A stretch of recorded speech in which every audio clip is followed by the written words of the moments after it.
Hey guys, for my problem is chapter 10, number 5. And the question is two separate samples, each with n equals 9 individuals, receive different treatments. After treatment, the first sample has sum of squares, I believe that's what it's called, 546, and the second has 606. And the first step you have to find is find the pooled variance for the two samples, it says. And I guess that's where you're going to use the degrees of freedom. So we're going to be using the first one, which is DF. I'm not sure what you say. Sorry, DF1. And then we're going to get the sample, which is the 9. And we're going to have, since it's n1 minus 1, right? And then we're going to have 9 minus 1, because that's what it's going to equal to 8. Right? And then you can get the second one, because there's 2. And I'll put it right here. DF2. Basically the same thing.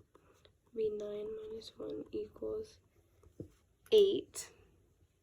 And after that, you're going to use the formula S2P equals, I think this is the formula, SS2, so it's 2 squares, sum of squares. So sorry, I forgot the one. And then you get the degrees of freedom to find the pool variance. So it's DF1 plus DF2, okay? So you get both sum of squares and the degrees of freedom, which would be 8, right? So you're going to have 546 plus 606. So these. And then degrees of freedom would be 8 plus 8. And then let's solve this in the calculator. And that would be 1,152. I'm sorry if you guys can't see that, okay? Because you're adding these up in common sense. And then it'd be 16 because 8 plus 8 is 16.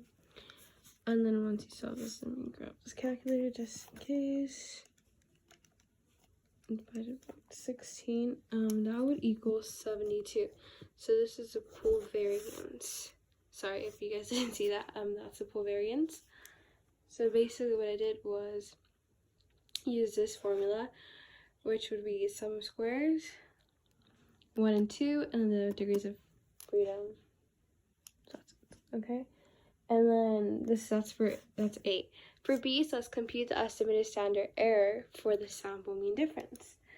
For this one, you're going to be using this formula, which is the S1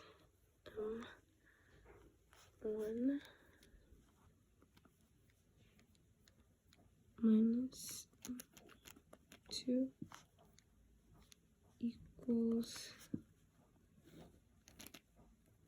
so let's go square root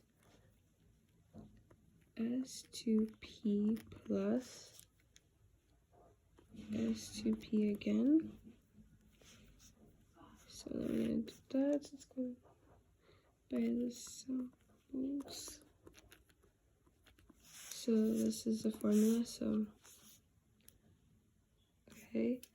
And then the numbers you're going to plug in will be both the 72, the degrees of freedom, because that's what we got for this. So this is what we got. So this number would be this number would be this number, and that would be used to plug in here. So 72, I'm sorry if that doesn't make sense, I'm really bad at explaining. But it'd be 72 plus 72. And then we're going to be using, basically, both of them are going to have fractions. We're going to be using the sample, which is this right there. right? The score sample 9, 9. And then once you divide each, and that you obviously that's 8. And since we're both adding them, that would be 16 square root, and that would equal to 4. So SM1 minus SM2 equals 4. So this is answer for the standard error, the estimated standard error. For the next one, it says, if the sample mean difference is 8 points, is this enough to reject the null hypothesis and conclude that there's a significant difference for a two-tailed test at 0.05? Sorry.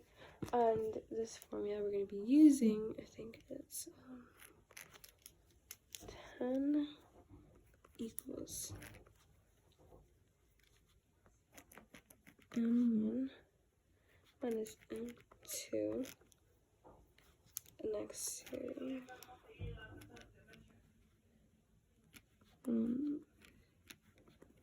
2, and it's going to be divided by S M1 minus M2.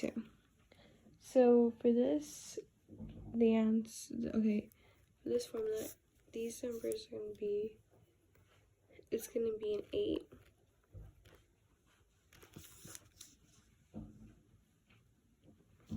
Because of the sample means.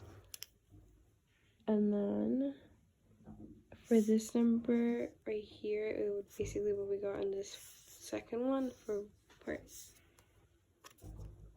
B, and that's a 4.